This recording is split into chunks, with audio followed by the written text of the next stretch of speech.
চৰাইদেউ মহোৎসৱৰ লাইখুঁটা আজি স্থাপন কৰা হ'ল। বিগত 2015 চনৰ পৰা চৰাইদেউ মহোৎসৱ উদযাপন কৰি অহা হৈছে আৰু আপোনালোকে সকলোৱে গম পাইছে বিশ্ব ঐতিহ্য ক্ষেত্ৰ হিচাপে স্বীকৃতি লাভ কৰিছে ইতিমধ্যে চৰাইদেউৱে, য'ত আহোম ৰাজত্বৰ 600 বছৰ ৰাজত্বৰ সোণালী যি উদাহৰণ সেই ইতিহাস আজিও দাঙি ধৰিছে আৰু চৰাইদেউ মহোৎসৱ প্ৰতি বছৰে অতি বৃহৎ ধুমধামেৰে উদযাপন কৰা হয় আৰু এইবাৰো জানুৱাৰী মাহৰ 9, 10 আৰু 11 জানুৱাৰীত উদযাপন কৰিবলৈ লোৱা হৈছে চৰাইদেউ মহোৎসৱ আৰু বৰ্তমান সময়ত আজি লাইখুঁটা স্থাপন কৰা হৈছে আৰু ইয়াৰ যিহেতু সোণাৰী সমষ্টিৰ বিধায়ক ধৰ্মেশ্বৰ কোঁৱৰৰ উপস্থিতিত এইদৰে লাইখুঁটা স্থাপন কৰা হৈছে আৰু বৰ্তমান সময়তে যিহেতু বনভোজৰ সময়, এই সময়ত ভিন্ন প্ৰান্তৰ পৰা বনভোজৰ বাবে লোকে লোকাৰণ্য হৈছে চৰাইদেউত আৰু তাৰ সমান্তৰালভাৱে চৰাইদেউ মহোৎসৱৰ বাবে সাজু কৰি তোলা হৈছে আৰু বিগত সময়ৰ দৰে এইবাৰ কিন্তু অতি ধুমধামেৰে চৰাইদেউ মহোৎসৱ উদযাপন কৰিব বুলি বিষয়ববীয়াই জানিবলৈ দিছে আৰু বৰ্তমান সময়ত এইদৰে চৰাইদেউ মহোৎসৱ উদযাপনৰ বাবে লাইখুঁটা স্থাপন কৰা হৈছে আৰু 2025 চনৰ অৰ্থাৎ 9, 10 আৰু 11 জানুৱাৰীত পুনৰ চৰাইদেউ মহোৎসৱ উদযাপন কৰা হ'ব। বিশ্ব ঐতিহ্য ক্ষেত্ৰ হিচাপে স্বীকৃতি লাভ কৰাৰ পাছতে চৰাইদেউত বিভিন্ন দেশৰ বিভিন্ন প্ৰান্তৰ পৰা বিভিন্ন লোক আহিছে, বিদেশী পৰ্যটক আহিছে আৰু পূৰ্বতে আপোনালোকে প্ৰতিবেদনত পাইছিলে 200ৰো অধিক বিদেশী পৰ্যটকে ভিজিট কৰিছিলে চৰাইদেউ মৈদাম আৰু এইবাৰো চৰাইদেউ মহোৎসৱত তেওঁলোকে পুনৰ বিদেশী পৰ্যটকক আনিবলৈ আমন্ত্ৰণ জনাইছে আৰু বিদেশী পৰ্যটকে চৰাইদেউ মহোৎসৱৰ সৌন্দৰ্য অন্যতম কৰিব বুলিও জানিবলৈ দিছে আৰু ইতিমধ্যে আজি যিহেতু যি টাই আহোমৰ পৰম্পৰা ৰীতি নীতিৰে লাইখুঁটা স্থাপন কৰা হৈছে আৰু লাইখুঁটা স্থাপন কৰাৰ পাছতে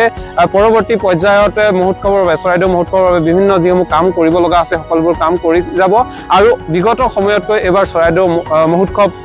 অন্যতম হ'ব বা ব্যতিক্ৰম হ'ব, কিছু পৃথক হ'ব বুলিও ইয়াৰ বিষয়ববীয়াই জানিবলৈ দিছে আৰু এইদৰে বৰ্তমান সময়ত 2024 চনৰ শেষৰ বছৰটোত এইদৰে ধুমধামেৰে যিহেতু বিভিন্ন স্থানৰ পৰা বিভিন্ন লোক পৰিয়ালৰ সৈতে বন্ধু বান্ধৱীৰ সৈতে বিশ্ব ঐতিহ্য ক্ষেত্ৰ চৰাইদেউ মৈদাম চাবলৈ আহিছে, তাৰ সমান্তৰালভাৱে আজি বিশেষভাৱে লাইখুঁটা স্থাপন কৰা হৈছে আৰু খুব কেইদিনমানৰ পাছতেই অৰ্থাৎ 9,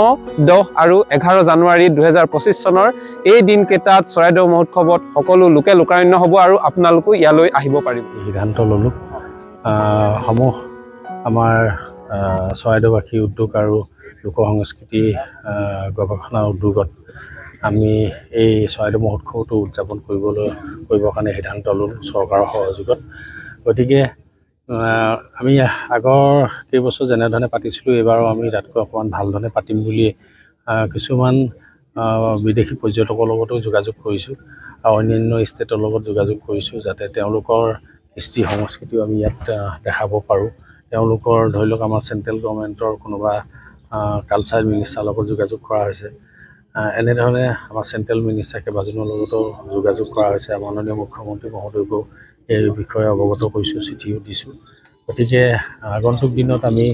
ভালধৰণে, খুব কম দিন আছে, বেছি দিন নাই, 18 দিন 20 দিনমান আছে, এইকেইটা দিনৰ ভিতৰতে আমি গোটেইখিনি প্ৰিপেৰেশ্যন কৰিব লাগিব। গতিকে আমাৰ ল'ৰাখিনি সকলোৱে লাগি থাকে, আপোনালোকে জানে আজি আমি 15 চনৰ পৰা পাতি আছোঁ। গতিকে এই ল'ৰাখিনিয়ে যেনেধৰণে কৰে, আমাৰ যিসকল ইয়াত উদ্যোক্তা আছে তাত কোনো নিৰ্দিষ্ট কমিটি বুলি ক'বলৈ কোনো নাই ক'বলৈ গ'লে, কিন্তু সকলোৱে লগ লাগি একেলগতে অনুষ্ঠানটো আমি সাফল্যমণ্ডিত কৰি আহিছোঁ আৰু এই আগন্তুক আমি 25 বৰ্ষৰ যিটো আমি 9, 10, 11ত আমি পাতিম, এই অনুষ্ঠানটো আমি তেনেধৰণে আমি সাফল্যমণ্ডিত কৰিবৰ কাৰণে সকলোৱে আমি উঠি পৰি চেষ্টা কৰিছোঁ। আমাৰ যিখিনি ল'ৰাই এইখিনি উদ্যোগ লৈছে, আমাৰ যিসকল আমাৰ উদযাপন সমিতি বিষয়ববীয়া আছে, তেওঁলোকৰ যি প্ৰচেষ্টা, মইতো যদিও মোৰ সভাপতি পাতিছে তথাপিতো মই তেনেধৰণে সময় দিবলৈ এখন মিটিঙতো মই সময় দিব পৰা নাই, তথাপিতো আজি এই লাইখুঁটা অনুষ্ঠানত মই উপস্থিত থাকি সকলোকে লগ পাই মোৰ ভাল লাগিল। গতিকে